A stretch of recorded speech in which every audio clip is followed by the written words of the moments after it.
Looking at my options, weighing them. Yep, 4 threes.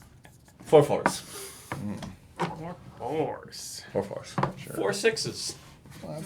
Yeah, I mean, it's fine. Spot on. Let's do this. Oh. Whoa! I have a 6. Okay, I have a 6. That's the game, folks. Spot on. Hey there, welcome to Board Game Barrister, our local game shop in Milwaukee, Wisconsin. I'm Andy, and I'm here with Ian, Theo, and Gordon, and today we're talking That's Spot On. It's a dice game. We're all going to roll dice every round, and then we're going to try to outbid each other about how many of each dice face we think is at the table, but we're going to lie about it the entire time. Let's get into it. Welcome to That's Spot On, a game where everybody's going to be rolling their own dice in secret, but then using the information from their rolls to make bids about all the other dice on the table. To get the game started, we're going to put out our board in the middle of the table. Everybody's going to pick a color of dice cup and grab 5 dice to match it, and then we'll give everybody at the table 2 tokens, 1 pass and 1 reverse. Next, we'll decide who goes first with a roll-off, and whoever rolls the highest on a 6-sided die is our first player. That's going to be purple. Now, to get this game started, and at the beginning of every round thereafter, we're going to grab our cups with our 5 dice in them and give them a roll.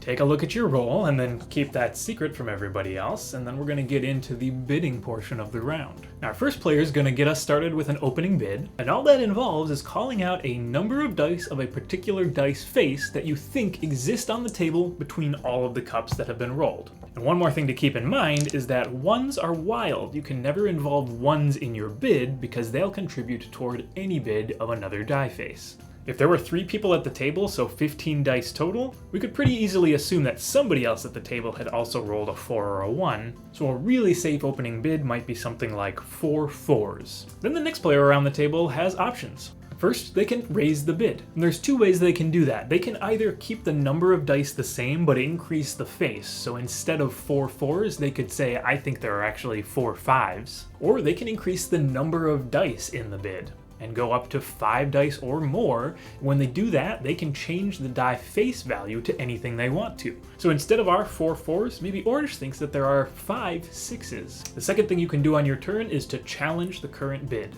Green could challenge the current bid of 5 sixes, and challenging always ends the round. So when they make this challenge, everybody at the table is going to reveal their dice and will count how many 6s there are total. Between all the 6s and 1s, there were exactly 5. So Orange's bid was correct, and even if there had been more 6s than this, they would still be correct. Because when you make a bid, you're stating there are at least 5 6s, or whatever else your bid is, on the table. In this case, since Green made the challenge but was wrong, they'll be penalized by losing 1 of their dice. And in a 3-player game, we're going to put this die out on the 15 to represent that there are still 14 dice left on the table, this number showing. If Green had been correct in their challenge and there weren't enough 6s on the table, then Orange would lose a die instead. After any challenge, no matter who was correct and who was penalized, everybody's going to grab their remaining dice and we're going to start a new round with a new roll. Now, the next thing you can do in the course of play is declare a bid spot on. And it counts as a challenge of sorts, but only for the player who's declaring it. If you think the current bid is going to be exactly accurate, so you think there are exactly 5 6s and no more on the table, you can call spot on anytime during any player's turn, and that'll result in a check just like a challenge does, where we go to see if you were correct.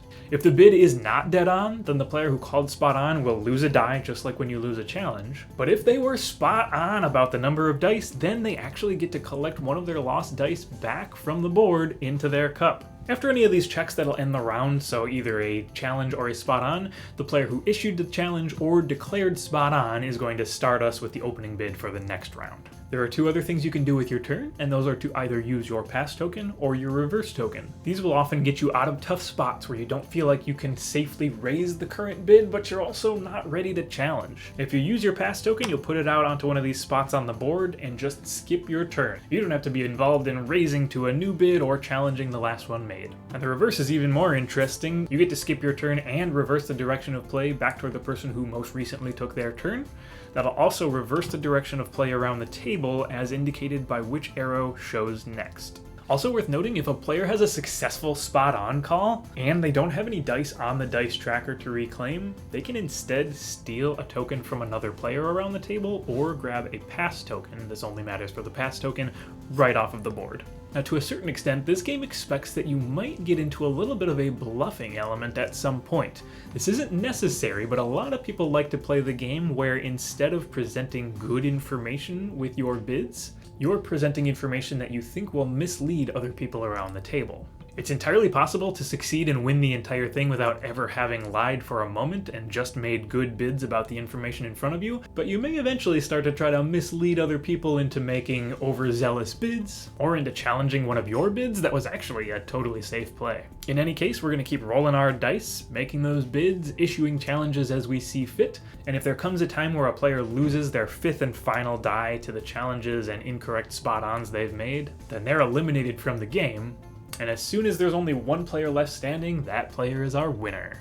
Alrighty, so we just cracked open our copy of That Spot On, and we got to play with 4 players today, and 4 was a really nice player count for this game. If you could play with 4, I'd highly suggest it, and I'd probably be happy at like 3 or 5. The fewer players you play with, the more probability and like precision you're going to start to employ or be able to employ, because your portion of the dice on the table becomes more impactful the fewer people are at the table. 9 6s. Yeah, sure, yeah.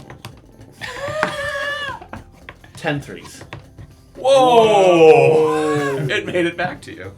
How many threes could he Seems possibly ridiculous. have? I'll challenge. I'll take it. Yeah, there's no way he has it. I have got 3 one for threes. you. You had 3 and you called 10? Well, and I think the simultaneous gameplay point really allows you to play with that larger number of group because you all shake at the same time, and you have to pay attention because of the spot-on mechanic that this game introduces. Is if you think somebody says the exact number of the right dice that are there, anyone at the table can just shout out spot on, and if they're right, they get to take their dice back from the pool and continue, playing on afterwards. It reminds me a lot of like bar dice, where you're constantly listening to what the other people are playing because you have to beat it. So the rules say that you've got to get better than it, or guess exactly, or say they're bluffing and no way, I don't believe you. So paying attention to what people are bidding, what numbers they say, can give you info on, oh, I know Andy's got 3 5s because he said, 5s. You don't have to constantly listen to what everyone's saying, but queuing in when they say their answer is huge. So even if you're having a couple drinks or hanging out and talking, listening when they say how many numbers they have is going to be super relevant. 2 4s. Sticking with the 2, huh? 4s. Gosh. Spot on. What? I had no 4s. Wow. Yeah! Insanity plays! Insanity plays. The heritage of this game is something called Liar's Dice that is really popular in certain circles. So if you see this and you're thinking Liar's Dice, you are spot on. Mm-hmm. But there are changes to this that really, really make it an awesome game and a great as an introductory game, and I think change the gameplay enough that this is just superior. Another big difference between Liar's Dice are these tokens, the reverse and pass, which are very powerful because you get to give no information and learn more things. Just be like, you know what? I have 3 6s. Somebody said 6s, but I'm not going to tell anyone what I have. I'm just going to pass it to the next person, see what they do. Not giving information while gathering is a huge part of bluffing games. And having those tokens just kind of changes the way you sort of interact a lot.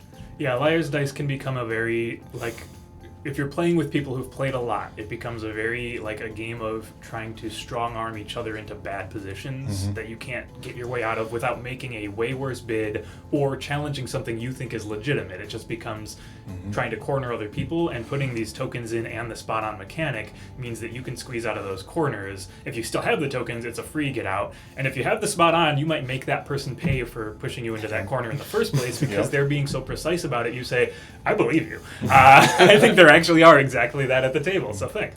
Yeah, really cool little add-ons. Well, and when you do get the spot on, you add dice back into your pool, which is different. So there's a comeback mechanic. I lost 2 dice in the first 2 rounds of the game, and I was able to get 1 dice back, and I stayed in and won at the end. So the comeback mechanic of that spot on call is really, really neat. And like Andy said, not being pressured into both my choices are bad when you get to fewer dice underneath your cup, and having that ability to be like, all right, I believe you, is really, really neat, and it really adds to it a ton. Alrighty, if you want to see another really cool dice game with its own bidding and betting mechanics, check out Emerald Skulls. We loved that one and played it a few weeks ago. We appreciate you joining us this time, so hit that like button, leave a comment if you got one. We love reading those. Subscribe if you want to see our new videos every week when we post them, and check out our online store. You're going to find That's Spot On in there. Thanks for this week. We'll see you next time.